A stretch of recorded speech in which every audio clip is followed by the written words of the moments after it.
दोस्तों, हमारी सीरीज चल रही है श्रीनिधि सिद्धांतालंकार की बुक मालिनी के वनों में।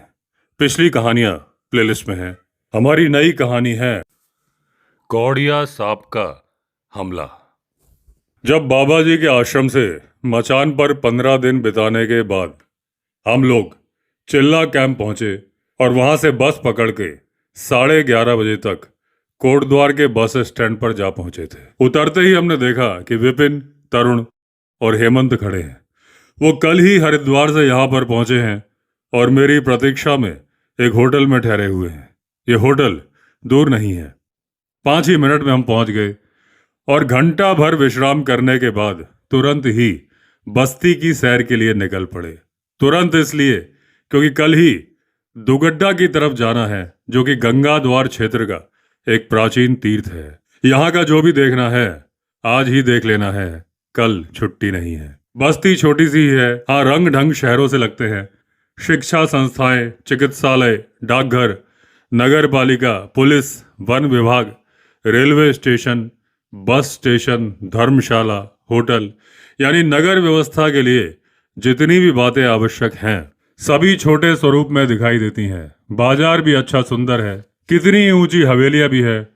इस पर 2 साप्ताहिक पत्रों के कारण यहाँ राजनीतिक चेतना भी काफी दिखाई देती है। मगर ये सब हाल की ही बातें हैं, यानी 1943 के बाद की।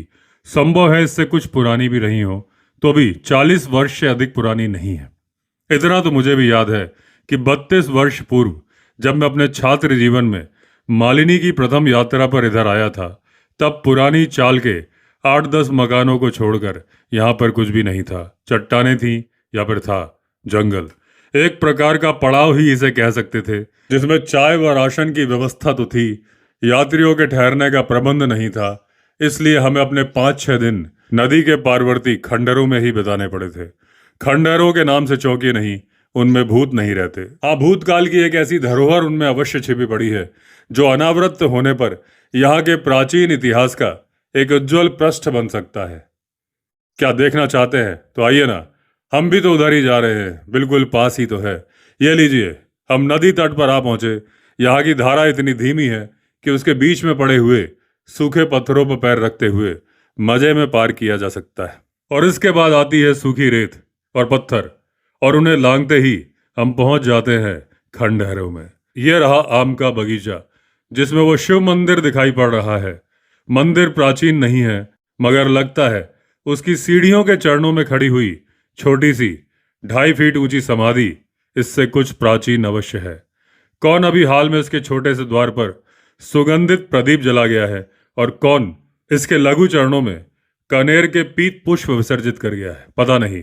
तो भी अतीत युग के हे प्रतिनिधि, इस मूक नैवेद्य की तरह मैं भी तुम्हें मौन प्रणाम करता हूं। और इससे 20 ही 25 गज दूर कुल्या के पार वन लता दुमों में आत्मगोपन सा करती हुई वो जो भग्न मस्जिद दिखाई पड़ रही है, यह ना समझिएगा कि वो मेरी परिचित नहीं है। वो मुझे आज भी स्मरण है। 32 वर्ष पूर्व जब हम इन खंडरों में भटकते हुए अचानक ही इधर आ निकले थे, इसके एक परम भक्त नाग देवता ने अपना फन उठाकर हमारा स्वागत किया था। मगर आज हमारे वो मित्र महोदय हमारे स्वागत के लिए उपस्थित नहीं है। ये मानना तो कठिन है कि वो परलोकवासी हो चुके होंगे, क्योंकि ऐसी विभूतियां प्राय जल्दी नष्ट नहीं हुआ करती। तो भी ये माना जा सकता है कि इस शीतकाल में हजरत किसी गर्म बिल का आश्रय लेने के लिए चुपचाप पड़े होंगे। अच्छा तो विदा दो मित्र, चलते हैं, इस बार तुम्हारे दर्शन नहीं हो सके। मगर ठहरो, हाँ जी डॉक्टर, जरा इधर तो आना भाई। तुम उर्दू तो जानते ही हो, तो हमारा एक काम कर दो। इस सामने की दीवार पर जो ये 3 अंक से लिखे हैं, जरा पढ़कर बताना तो सही ये क्या है। इबारत पढ़ने की जरूरत नहीं, केवल अंक ही पढ़ दो, बस काफी है। क्या कहा? 786। तो क्या यह मानना होगा कि इस मस्जिद का निर्माण 12वीं शती में हुआ? यही क्यों, यह भी मानना होगा कि जिस हिंदू बस्ती के खंडरों में यह मस्जिद खड़ी है वो इससे भी प्राचीन रही होगी। शेखर ने एक प्रकार का निर्णय सा देते हुए कहा।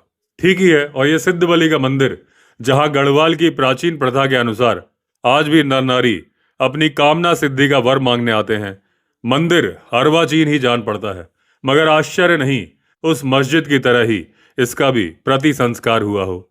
देवता के समीप स्थापित किए हुए उस वर्तुल प्रस्तर से जो किसी प्राचीन मंदिर का आमलक प्रतीत होता है।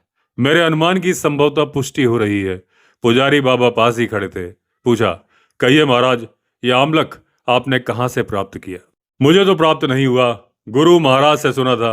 इस मंदिर के नवनिर्माण के समय जब इसके निम्नतर की खुदाई हुई थी तभी यह उपलब्ध हुआ था और प्राचीन अवशेष समझकर उसे यहाँ पर रख लिया गया था। क्या कोई अपराध बन गया है? नहीं, ऐसी तो कोई बात नहीं, मगर क्या यह भी बता सकते हैं कि यह किस काल का अवशेष रहा होगा? यह तो कोई पुरातत्ववेत्ता ही बता पाएगा। तो भी मेरा ख्याल है कि 1,500-2,000 साल पुराना तो होगा ही। पुजारी का अनुमान असंगत नहीं जान पड़ रहा था। उस आमलक की रचना उसे स्पष्ट ही प्राक ईस्वी युग की प्रतिनिधि बता रही थी। और केवल यही एक आमलक क्यों, कोटद्वार के पड़ोसी चंदनपुर और लुकाधड़ी ग्रामों की उन यात्राओं के दौरान उपलब्ध उन अनेक विस्मयजनक प्राचीन अवशेषों के आधार पर आज मैं निसंकोच कह सकता हूं कि कोटद्वार से लुकाधड़ी तक का यह संपूर्ण 8 मील का क्षेत्र हिंदू संस्कृति के बीजारोपण काल यानी कि ईस्वी पूर्व पंचम शती से लेकर ईस्वी पूर्व 14वीं शती तक अवश्य ही खूब बसा हुआ होगा। और पूर्व मध्य एवं दक्षिण भारत के यात्री इस मार्ग से उत्तराखंड की तीर्थ यात्रा किया करते होंगे। परंतु 12वीं सदी के पश्चात जब हरिद्वार का अभ्युदय हुआ, इस क्षेत्र का महत्व घट गया और क्रमशः क्षीण होता हुआ ये अंत में इन खंडहरों में परिणित हो गया। खैर जाने दो, इन खोज संबंधी बातों को ये जिनका काम है वो ही करे। इस समय तो मंदिर के नीचे बहती हुई कुहर नदी, खो की वो क्षीण धारा बरबस मुझे अपनी तरफ खींचे ले रही है और मेरे पैर स्वयं ही उस तरफ बढ़े जा रहे हैं। जानता हूं कि उस तक पहुंचने की इधर कोई सीधी राह नहीं है। 18-18 फुट ऊंचे भग्न किनारे उतरना असंभव सा है, मगर सामने के उस उतार पर वो जो चौकोर प्रस्तर बिखरे पड़े हैं वो आज भी अपनी मूक भाषा में बता रहे हैं कि कभी यहाँ पर विशाल सीढ़ियां और पक्के घाट रहे होंगे।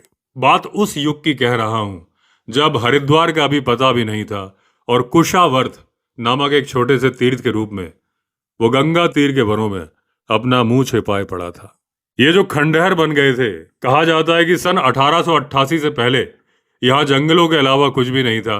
नजीबाबाद के कतिपय उत्साही व्यापारियों और तत्कालीन डिप्टी कमिश्नर मिस्टर ग्रेस्टन के सम्मिलित सहयोग से यहाँ एक बस्ती का सूत्रपात हुआ था, जिसकी आबादी सन 1900 के आसपास 2000 तक हो गई थी। मगर खोह यानी कुहर नदी की बाढ़ों के कारण इस बस्ती की आयु ज्यादा नहीं हो पाई। 1916 में क्रमशः क्षीण होती हुई खंडहरों में परिणित हो गई। बाद में 1970 के उपरांत जब श्री गंगा दत्त जी खास सुपरिटेंडेंट के प्रयास से नदी के इस पार नए कोटद्वार का निर्माण शुरू हुआ, तब ये उजड़ी हुई बस्ती ही पुराना कोटद्वार कहलाने लगी। बात यह तो प्रामाणिक अवश्य है, मगर कठिनाई तब पैदा होती है जब इसके आधार पर यह परिणाम भी निकाल लिया जाता है कि 1888 से पूर्व यहाँ कभी किसी बस्ती का निर्माण ही नहीं हुआ था और सदा से ही यह प्रदेश जंगल बनकर पड़ा रहा। इस प्रदेश की भौगोलिक स्थिति इस परिणाम का किसी तरह से समर्थन नहीं करती। महातीर्थ कनखल से आने वाला एक अति प्राचीन पथ जो कांडी मार्ग के नाम से प्रख्यात है, इस प्रदेश यानी कोटद्वार के समीप से ही गुजरता है। उधर नजीबाबाद से आने वाले एक दूसरे अति प्राचीन पथ का इस कांडी मार्ग के साथ कोटद्वार पर ही संगम होता है। ऐसी स्थिति में यह मानना अत्यंत कठिन हो जाता है कि इतने महत्वपूर्ण संगम स्थान को, जो पवित्र खो यानी कुहर नदी के तट पर बसे होने के कारण उत्तराखंड की धार्मिक यात्राओं का एक सुंदर तीर्थ बन सकता हो, इस तरह से बस्ती शून्य पड़े रहने दिया गया हो। एक और बात, उत्तराखंड की यात्रा के संबंध में यह जो चिर विश्वास चला आ रहा है कि हरिद्वार से प्रारंभ की हुई बद्री केदार की परिक्रमा कोटद्वार पहुंचे बिना पूर्ण नहीं होती, तो इसका क्या समाधान होगा? यह कहकर आत्मसंतोष देने का प्रयास करना कि यह विश्वास सन 1888 के बाद ही समस्त भारत में प्रचलित हुआ, क्या यह बात अत्यंत हास्यास्पद नहीं होगी? यह भी क्या 1888 के बाद ही रखा गया? किसने रखा, कब रखा, कोई बता सकता है? बात यह नहीं है, जान ये पड़ता है कि कोटद्वार नाम तो अति प्राचीन है ही, इस नाम की बस्ती भी अति प्राचीन है और भिन्न भिन्न समयों में बसते उजड़ते रहने के कारण उसकी एकाधिक आवृत्तियां भी हो चुकी हैं। मस्जिद वाली आवृत्ति संभवतः मुगल कालीन कोटद्वार की है और उसके खंडरों पर ही 1888 का कोटद्वार स्थापित हुआ।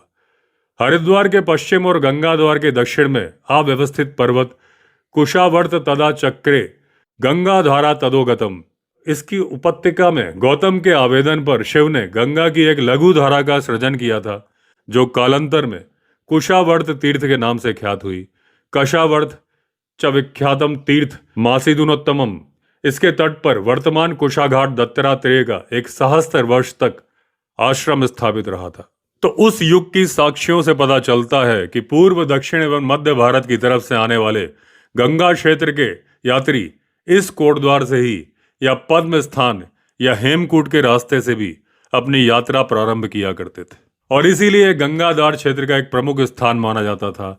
अवश्य तब यहाँ पर खूब चहल पहल रहा करती होगी। चैत्र से माघ शीर्ष तक यहाँ के बाजार और धर्मशालाएं भक्त और यात्रियों से भरी रहा करती होंगी, और कुहर नदी के तट पर स्नानार्थियों की भीड़ मुखरित रहा करती होगी। 3:30 बज रहे थे। नवंबर का दिन कुछ फीका हो उठा था, मगर एक आवश्यक काम अभी भी बाकी था। नदी के दोनों तटों पर दूर तक बिछी हुई शुभ्र रेत देर से निमंत्रण दे रही है, जिसकी उपेक्षा नहीं की जा सकती थी। उपेक्षा करता भी कैसे, मेरी खूब परिचित जो है वो आज से नहीं, छात्र जीवन से। इसलिए आज इतने वर्ष बाद उसे देखकर अतीत दिवसों की कितनी ही स्मृतियां एक साथ जागृत हो आई हैं। उनमें यद्यपि परिवर्तन काफी हो गया है, और नदी का पट चौड़ा हो जाने से उसका आकार प्रकार भी काफी बदल गया है, मगर उसकी बहुत सी बातें आज भी वैसी ही बनी हुई हैं। आज भी उसके किनारे वैसे ही सूखे, नीरस और उदास दिखाई पड़ रहे हैं, और उन दिनों की तरह आज भी वैसे ही कीकर और भीमल के छोटे छोटे वृक्ष दिखाई दे रहे हैं, मगर आंखें जिसे खोज रही हैं वो नहीं दिखाई पड़ रहा। मेरा मतलब पापड़ी के उस वृक्ष से है जो एक ही रात में मेरे लिए अभिशाप और वरदान बन उठा था। मैं उसी को तो खोज रहा हूँ। इन 32 बरस में कभी एक दिन के लिए भी उसे भूल नहीं पाया हूँ।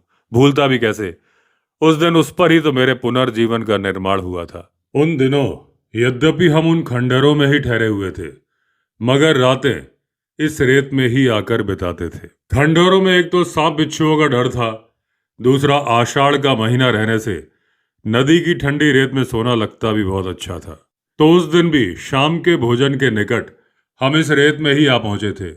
सामान साथ में था नहीं कुछ खास, 2 ठंडी चादरें और दूसरा कुछ भी नहीं, एक बिछाने की दूसरी ओढ़ने की, सो उन्हें ही बिछाकर लेट गए। आकाश बादलों से घिरा हुआ था। समय से पहले ही नाले में अंधेरा घिर आया था। नदी के ऊंचे किनारों पर खड़े हुए वनों में से कभी कभी किसी जंगली जानवर की आवाज कान में आ जाती थी। 2 घंटे तो कुशल से बीते, मगर उसके बाद बादल ऐसे गरजने लगे कि शायद वो आज किसी भी तरह हमें इस नाले में सोने नहीं देंगे, बरस कर ही रहेंगे। मगर रात बिताने के लिए दूसरी कोई जगह भी तो नहीं थी, तो यही स्थिर किया कि चाहे जो भी हो यहां से हटेंगे नहीं, और चादरें तानकर वहीं पड़ गए। पड़ गए से मेरा मतलब पड़ जाने से ही है, सो जाने से नहीं। सोना तो उस रात में संभव ही नहीं था। कभी मेघ गरज उठते, कभी बिजली कौन जाती, और जब ये सब नहीं होता तो पास के जंगल में किसी जंगली जानवर की आवाज ही सुनाई दे जाती। यानी एक के बाद एक ऐसी कोई बात होती ही रही कि बेचारी निद्रा महारानी को हमारे पलक सिंहासनों पर निश्चिंता से बैठने का अवसर ही नहीं मिला। तभी हठात दूर से आती हुई किसी विचित्र आवाज ने स्तंभित कर दिया। लगा जैसे पीछे की किन्हीं शून्य पर्वत घाटियों में से किसी तरह की कोई प्रबल आंधी तीव्र गति से हमारी तरफ भागी चली आ रही है। सुन रखा था कि इस देश में या तो आंधी आती नहीं, मगर जब आती है तो बहुत ही भयंकर होती है। विशेषकर इन सूखे नालों में जब वो सैकड़ों मन रेत इधर से उधर हटाने लगते हैं, तब कोई अभागा अगर इनकी चपेट में आ जाए तो उसकी वहीं पर जीवित समाधि बन जाती है। पहले तो सोचा भागकर खंडरों में चले जाएं, मगर आंधी की गति को देखते हुए अब उधर जाना व्यर्थ प्रतीत हुआ। अवश्य ही वह हमें बीच में ही पकड़ लेती। हाँ, हमारे पास ही रेत के पुलिनों पर कुछ वृक्ष इधर उधर अवश्य खड़े थे। हम लोगों ने न जाने कैसे ये मान लिया कि इन पर चढ़ जाने से हम शायद आंधी की रेत में दबने से बच जाएंगे। तो भागकर जिस वृक्ष पर स्थान मिला जाकर बैठ गए और आंधी की प्रतीक्षा करने लगे। आवाज जितनी ही निकट आने लगी, अंधेरा उतना ही प्रगाढ़ होने लगा, मानो दोनों में होड़ लगी हो। कौन नाले को ज्यादा भयंकर बना सकता है। आवाज बिल्कुल सिर पर आ पहुंची। वाह, उसके घर घर हर हर शब्दों में कुछ दूसरी ही बात जान पड़ रही है। इस अंधेरे में भी समझा जा सकता है कि जिसे अब तक आंधी समझ रहे थे वो कुहर नदी का जल प्लावन है, जो इसके लिए नई बात नहीं है। इन वर्षा के दिनों में यहाँ एक दो बार ऐसा हो ही जाता है। देखते ही देखते समूची घाटी उस आवाज से गूंज उठी। समूचा नाला, जो अभी 2 ही मिनट पहले करीब करीब सूखा पड़ा था, 6-6 फुट गहरे पानी से भर उठा। लहरें उठने लगी और मेरे वृक्ष के तने से टकराकर मुझे भी भिगोने लगी। ये वृक्ष बेचारा छोटा सा ही था, बहुत ही निर्बल।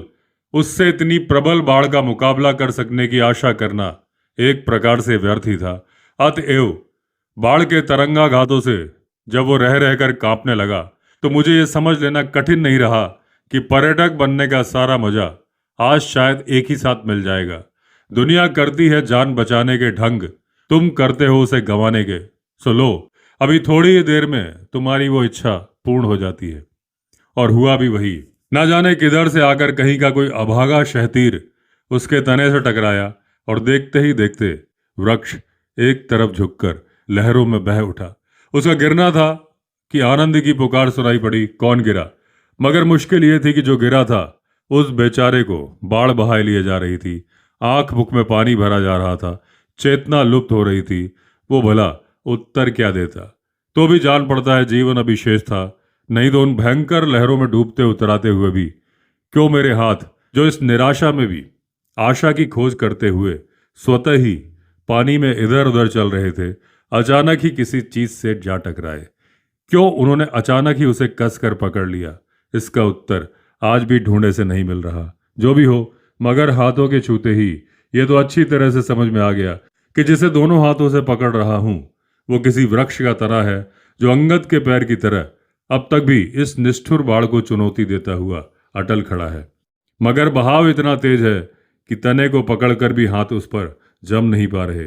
लहरें बार बार उन्हें छुड़ा देती हैं, फिर भी यत्न तो कर ही रहा हूं। जैसे ही एक हाथ छूटता है, तुरंत दूसरा पकड़ लेता हूं और इस प्रकार धीरे धीरे वृक्ष पर चढ़ने का प्रयास कर रहा हूं। तभी किसी के हाथ पैरों से टकराए और चौंक उठा। जलदस्यु? नहीं, मैं हूं श्याम, चिंता मत करो। मेरे कंधे पर पैर रखकर जल्दी ही चढ़ जाओ। अरे सोच क्या रहे हो जी?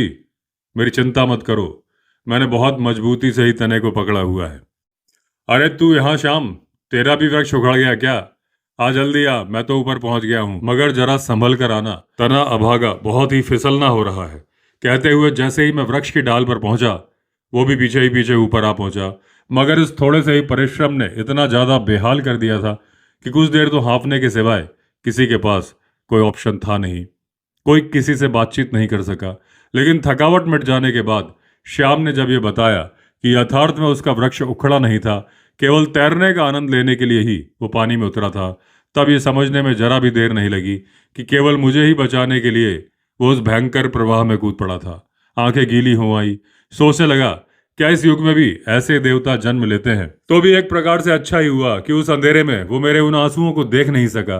नहीं तो अपने से एक झूठ को सिद्ध करने के लिए वो मेरी सहायता के उद्देश्य से पानी में हरगिज नहीं कूदा था, तो उसे और ना जाने कितने झूठ बोलने पड़ते। उसका कोमल हृदय ऐसा ही कठोर तो है। 2 ही घंटे में पता चल गया कि बाढ़ चिरस्थायी नहीं है। क्रमशः मंद पड़ते हुए उसकी आवाज ने उस अंधेरे में भी बता दिया कि दूध के उफान सा उसका यौवन शायद 2 घंटे से ज्यादा टिक ना पाएगा। आश्वस्त हुआ, मगर कपड़े सब भीग गए थे। कैनवास के दोनों जूते पैरों में कसकर जकड़ गए थे। गले में लिपटी हुई रेशमी चादर भीग कर रस्सा बन गई थी। गीली कमीज और नेकर के कारण देह में ठिठुरन चढ़ी जा रही थी। सोचा क्यों न सबको उतार कर निचोड़कर पास की डालियों पर फैला दूं। रात तो अभी काफी है, सुबह तक सूख ही जाएंगे। मगर फिर न जाने क्या सोचकर वैसा नहीं किया, या संभव हो मैं वैसा कर बैठता, मगर किसी अज्ञात प्रेरणा ने मुझे वैसा करने नहीं दिया। जो भी हो, उन्हीं गीले वस्त्रों में सारी रात बिता दी। मेरा आज भी विश्वास है कि उस दिन मेरा उन कपड़ों को शरीर पर से ना उतारना मुझे भयंकर विपत्ति से बचा गया। धीरे धीरे अरुण प्रकाश पूर्व में निकल आया। दिशाएं स्वच्छ हो गई और उनकी मंद ज्योति में मैंने जैसे ही अपने वृक्ष पर सरसरी सी नजर दौड़ाई, अवाक रह गया। वो तो अच्छा खासा चिड़ियाघर बना हुआ है। इधर एक गो बैठा है, उधर एक नेवला, और उसके आसपास कितनी ही डालियों पर दूसरे कितने ही प्रकार के पंछी, कितनी ही गिलहरियां, एक आध वन बिलाव और तरह तरह के कितने ही कीड़े मकोड़े। ना जाने कौन कौन दिखाई पड़ रहा है। मगर इनसे भी अधिक आश्चर्य उन 3-4 सांपों पर हो रहा है, जो इधर उधर की डालियों पर रस्सियों की तरह से लिपटे चुपचाप पड़े हैं। कितने सरल और भोले दिखाई पड़ रहे हैं बेचारे। मैं शायद काफी देर तक इस विस्मय को देखता। शाम की पुकार ने मुझे चौकन्ना कर दिया। वो कह रहा था, अरे निधि, कौड़िया तुम्हारे पीछे ही। अरे बैठे क्या हो, जल्दी उतर आओ। उसकी चिल्लाहट से चौंक कर मैंने जैसे ही उड़ती सी नजर पीछे डाली, देखा मुझसे केवल गज भर की दूरी पर एक काला सांप, जिस पर सफेद छल्ले बने हैं, डाल पर लिपटा हुआ है। यही है कौड़िया। मगर तभी शाम से एक गलती हो गई, जानबूझकर नहीं, अनजाने में ही। मुझे और अपने आप को बचाने की चिंता में वो जैसे ही अपनी डाल पर से उठकर नीचे उतरने लगा, उसका दायां हाथ मेरे ऊपर की एक पतली डाल से, जो शायद सूखी हुई थी, इस तरह छू गया कि अगले ही क्षण टूटकर वो मुझ पर आ गिरी। डाल अत्यंत पतली और क्षुद्र थी। उसके गिरने से मुझे कुछ भी हानि नहीं हुई, ना चोट आई, ना दूसरे प्रकार की कोई क्षति हुई। तो भी वो जरा सी बात एक भयंकर घटना का कारण बन गई। हुआ ये कि वो अभागी डाल केवल मुझ पर ही नहीं गिरी, उसका एक भाग मेरे पास बैठे हुए उस सहस क्रोधी सांप से भी छू गया, और देखते ही देखते राई का पहाड़ बन गया। डाल का छूना था कि वो एकदम से सचेत हो गया, और ये समझकर कि मैंने ही उसे मारा है, अपनी गर्दन उठाकर तुरंत ही मुझ पर लपक उठा। विपत्ति इतनी आकस्मिक थी कि मैं इस बात के लिए जरा भी तैयार नहीं था। तो इस पर कौड़िया मेरे इतने निकट बैठा था कि उसकी झपट से बच सकना मुश्किल ही नहीं, नामुमकिन था। तो भी कौन उस समय सांप से भी अधिक फुर्ती मुझ में भर गया, और किसने जहां मैं बैठा था वहीं से कूद पड़ने का मुझे परामर्श दे डाला, यह सब तो मैं नहीं जानता। केवल इतना ही जानता हूं कि बिजली की फुर्ती से भरी हुई सांप की गर्दन जब तक मेरे पास पहुंचे, उससे ही पहले मैं वृक्ष से नीचे कूद चुका था, और नीचे बहते हुए गदले पानी में, जो अब 1.5-2 फुट से अधिक गहरा था नहीं, गिरकर स्नान का दूसरा दौर समाप्त कर चुका था। मगर सांप भी कम नहीं था। हार उसने भी नहीं मानी, और मेरे पीछे ही पीछे वो भी वृक्ष से नीचे कूद पड़ा। हालांकि वृक्ष से नीचे गिरते पानी में डूबकर वो प्रारंभ में कुछ तिलमिला तो अवश्य उठा, मगर अगले ही क्षण संभल कर तैरता हुआ मेरी तरफ दौड़ उठा। आज ये स्वीकार करने में मुझे जरा भी संकोच नहीं है कि उसे अपनी तरफ आते देखकर मैंने भी सिर पर पैर रखकर भागने में कसर नहीं छोड़ी।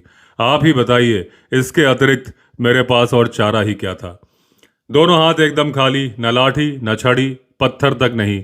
तिस पर यदि वह कोई सामान्य सांप रहा होता तो ठहर कर मैं शायद कोई दूसरा उपाय भी करता, मगर वो था कौड़िया, जिसके कांटे का कोई इलाज नहीं। भागता नहीं तो क्या करता। लेकिन कठिनाई यह थी कि पानी के कारण भागने में पूरी बाधा हो रही थी। सूखी जमीन रही होती या सूखी रेत ही रही होती तो अवश्य मैं उसे दौड़ में मात दे देता, मगर इस घुटने भर पानी में मेरा कुछ भी वश नहीं चल रहा था। ये तो ठीक है, मैं निरंतर पानी उछालता, गिरता पड़ता भागा जा रहा था, तो भी पानी पर मजे में तैर सकने वाले सांप की दौड़ मुझसे कहीं अधिक तेज है, यह मैं जानता था। इसीलिए मुझे जरा भी संदेह नहीं रहा था कि श्याम जब तक मेरी सहायता का उपाय नहीं करेगा, मैं अवश्य ही उसके विषैले दांत का शिकार बन जाऊंगा। चादर अब भी मेरे गले में उसी तरह से लिपटी हुई थी। रात भर में वो यद्यपि सूख तो गई, मगर घुटनों तक लटके रहने के कारण वो मेरे पैरों से उछलते हुए पानी से एक बार फिर से पूरी तरह से गीली हो गई, और मेरे भागने में काफी बाधा पहुंचा रही थी। इस बाधा ने ही मेरा ध्यान उसकी तरफ खींचा, और एक सुंदर उपाय मुझे सूझ गया। भागते ही भागते मैंने उसे गले से उतार लिया और घूमकर सांप पर फेंक दिया। परिणाम अद्भुत निकला। लंबी चौड़ी चादर ने सांप पर गिरते ही केवल उसकी प्रगति नहीं रोक दी, पानी में भीगकर और भी भारी हो जाने के कारण उसे अपने में इस तरह से उलझा भी दिया कि अब उसका पानी से ऊपर आ सकना किसी भी तरह से संभव नहीं रहा। संभव भले ही ना रहा हो, मगर आज एक प्रश्न मेरे मन में रह रहकर उठा करता है। सोचा करता हूं कि आखिर यह सब कैसे हो गया। इतनी सारी विपत्तियों से जिन्होंने हर बार मुझे मृत्यु के द्वार तक पहुंचा देने में कसर नहीं छोड़ी थी, मैं बच कैसे गया। एक जरा सी भी खरोच मुझे नहीं आई। कहते हैं कि काल महाबली है, किसी का उस पर वश नहीं, मगर मेरा ख्याल है उपनिषदों ने जिसे महाकाल कहकर पुकारा है, वो शायद इस काल से भी बलवान है। काले सेदम वशे सर्वम, लगता है रहस्यों के परम रहस्य इस महाकाल ने ही मुझे उस दिन बचा लिया था। ऐसी ही थी वो घटना, ऐसा ही था वो वृक्ष जो मेरे मन में आज भी अभिन्न साथी बनकर बसा हुआ था। आज 32 वर्ष के बाद भी मैं उसे भूल नहीं सका था, और इस सूखे नाले में भटकता हुआ उसे ही खोज रहा था। आज यदि वो कहीं मिल जाता, उसके चरणों पर मस्तक नवाकर अवश्य ही उसके प्रति अपनी कृतज्ञता प्रकाशित करता। मगर वो मिले तब तो जान पड़ता है इन 32 वर्षों में आने वाले किसी बाढ़ ने उसका अंत कर दिया। आश्चर्य भी क्या है, साथी अभी पीछे थे। इधर मैं घूमते फिरते काफी थक गया था, सो उनकी प्रतीक्षा में एक चट्टान पर बैठ गया। तभी देखा उधर से एक छोटे से नाले में से निकले वो लोग मेरी तरफ चले आ रहे हैं। पहल हेमंत ने ही की, पास आकर बोला, आपके कारण ही हमें देर लग गई, नहीं तो इससे पहले ही आ जाते। सुनकर मुस्कुरा दिया, कुछ उत्तर नहीं दिया। मुस्कुराने की बात नहीं है, जो कह रहा हूं सच ही कह रहा हूं। फिर मेरी तरफ प्रशंसापूर्ण नेत्रों से देखते हुए बोला, जान पड़ता है आप अपनी उस घटना को शायद भूल गए हैं जो कितने ही वर्ष पहले आप लोगों के साथ, या यदि ठीक से कहा जाए तो आपके साथ इस नाले में घटी थी। श्याम भाई साहब अब तक हमें वही सब सुना रहे थे, मगर आपका वो पापड़ी का वृक्ष तो बहुत छोटा सा है, इतने वर्ष के बाद भी अब तक बचा हुआ कैसे है, यही आश्चर्य है। व्यग्र होकर मैं पूछ बैठा, किसकी बात कर रहे हो तुम? उस पापड़ी वृक्ष की, और नहीं तो किसकी? आपकी शायद उससे अभी तक भेंट नहीं हो पाई है। हेमंत ने काफी आश्चर्य के साथ कहा। समाचार कल्पनातीत था, चौंक उठा। अरे क्या कहते हो जी, मुझे तो बहुत ढूंढने पर भी नहीं मिला। चलो तो सही, जरा दिखाओ तो, कहाँ है वो? कहकर आनंद के आवेश में सभी को एक प्रकार से जबरदस्ती ही अपने साथ लेकर पीछे लौट पड़ा। वृक्ष के पास पहुंचकर जैसे ही उसे पहचाना, दौड़कर उसके तने से लिपट गया, आंखें गीली हो आईं। मगर अगले ही क्षण ये सोचकर कि साथी सब विस्मित हो उठे होंगे, उससे अलग हटकर तुरंत ही बोला, जानता हूं यह अन्याय है, तुम्हें अपने आग्रह में बांधने का मुझे कोई अधिकार नहीं है, तो भी आज तुम मुझे कहने के लिए क्षमा करोगे कि मैं अब होटल नहीं लौट सकूंगा, और ये जानते हुए भी कि तुम लोग मेरा उपहास करोगे। अपनी आज की रात इस वृक्ष पर ही मैं बिताऊंगा। बिताने में तो हमें भी कोई भी आपत्ति नहीं, मगर उस रात की तरह यदि आज भी कहीं वैसी ही बाढ़ आ गई तब, कहकर शेखर हंसने लगा। तब उसकी एक बार और आवृत्ति हो जाएगी, और क्या होगा? मैंने कहा। फिर कुछ क्षण ठहर कर कहा, और ये हेमंत तरुण तो अभी उसका एक बार भी स्वाद नहीं ले पाए हैं, इन्हें भी तो ले लेने दो, बशर्ते किसी कौड़िया सांप को मुझे अपनी रेशमी चादर भेंट ना देनी पड़े, तरुण ने हंसते हुए कहा। और उसके साथ ही सब कह कहा लगाकर हंसने लगे। मगर सच है कि रात कुशलता से बीती, घटना की पुनरावृत्ति नहीं हुई, होती भी कैसे? उसकी तो वर्षा काल में ही संभावना हो सकती थी। फिर भी यह तो मानना पड़ेगा, हमें रात प्रायः जागते ही बितानी पड़ी। बाढ़ के भय से नहीं, कौड़िया के भय से भी नहीं, बल्कि रस्सी की उन मचानों की कृपा से जिन पर हमने वो रात बिताई थी। खूब ख्याल से बांध देने पर भी वे क्यों रात भर कष्ट देती रहीं? यद्यपि इसका कारण तो जान न सका, तो भी जब सोचता हूं तो उनके कारण मैं उन प्रिय स्मृतियों का, जो सदा ही मेरे हृदय में किसी अज्ञात सुख का रोमांच भरती रहती हैं, एक बार फिर आस्वादन कर सका, तब एक बार तो उन्हें धन्यवाद देने को जी चाहता है। ठीक भी तो है, अतीत की आनंदमयी अनुभूति की तुलना में इस चुभने के कष्ट का मूल्य कुछ भी नहीं। पूर्वाकाश अरुण हो उठा, नदी तट पर से सारसों के प्राभातिक स्वर सुनाई देने लगे। सुकर्णवाश्रम के उन मयूरों की तरह जो वीत निद्र होने पर अपने उटज पड़लों से स्वयं ही नीचे उतर आया करते थे, हम भी वृक्ष मंचों से नीचे उतर आए और प्राभातिक कार्यों से निपटकर दुगड्डा की तरफ, जो यहाँ से लगभग 10 मील है, चल पड़े। रास्ता पक्का और सुंदर है, चढ़ाई ना रहने की वजह से हमारे भारवाहकों को भी चलने में कोई दिक्कत नहीं हुई। मार्ग के दोनों तरफ फैले हुए वन पर्वतों के चिर प्राचीन आकर्षण यात्रा को और भी सरस बना रहे हैं। कभी किसी वृक्ष पर बैठा कोई पक्षी मिथुन दिखाई पड़ जाता है, कभी उनका संगीत कानों में आ जाता है, कभी कोई नाचता हुआ हिरण, कभी पुष्पाभरणों से सजी कोई नवलता नेत्रों को खुश कर देती है, जिसे देखकर इच्छा होती है कि उसी के पास बैठकर दिन बिता दे। मगर कठिनाई यह है कि 12 बजे से पहले ही दुगड्डा पहुंच जाना है। इस तरह बैठ जाने से काम कैसे चलेगा? तो दोस्तों, इस भाग में इतना ही। अगली कहानी में फिर मिलेंगे। अगर आपने चैनल सब्सक्राइब नहीं किया है तो चैनल सब्सक्राइब कर लीजिए। चलिए फिर मिलते हैं, तब तक के लिए all the best. Vande Mataram.